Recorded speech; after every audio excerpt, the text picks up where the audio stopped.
couple of years ago, when I looked at our growth curve, 30% increase in sales took me 30% of increase in labor cost. That's when I started looking around and talking to automation people. As an artisanal shop, we're labor intensive. What they proposed would change the business fundamentally, and that's not my stuff. The goal as a company was like, don't try to over-automate. Focus on the things that do not affect your quality. Triple the throughput per employee by putting one employee as the enabler of 3 robots. That's the goal. So we first heard of standard bots, I believe it was the Automate show was first. We liked the idea of cobots going in, but we didn't have a ton of background in it. And eventually we chose standard bots because of their manufacturing here in the US. But also we liked the idea that if there was an issue with the robot, or we had a part that broke, or I needed help with the programming, you were relatively local. So we bought a standard bots core robot. We needed the flexibility of a cobot here. There are a lot of possible jobs for it. Right now we're starting with dough portioning.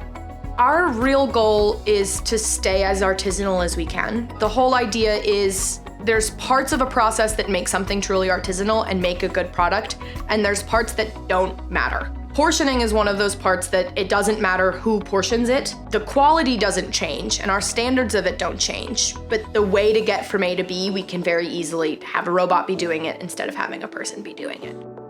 We have a dough portioner already. For the longest time, we were having that be tended by a person. So one dude would basically have to sit there and catch a bunch of dough as it was falling out of this machine. So what the robot is doing is it's getting a sheet tray from a filled sheet rack of empty sheet trays, putting it under the Vemag, and then indexing through its positions to catch a bunch of portions of dough, and then putting it back where it came from and continuing the loop.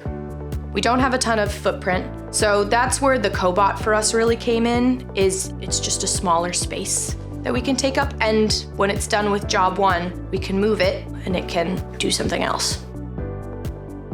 The fact that the robot can grab a tray full of cups and it was able to accurately do that was very impressive. It's nice to see how the Vemag can communicate with the robot to have it go every single time. Once it started coming together, definitely you can see the picture. It's not about replacing jobs in a way, at least for us. Our owner is very forward thinking in that it's more about getting rid of the mundane processes, so that way your employees are more engaged in the more difficult but also challenging work that's more motivating. Processes that have more finesse to them.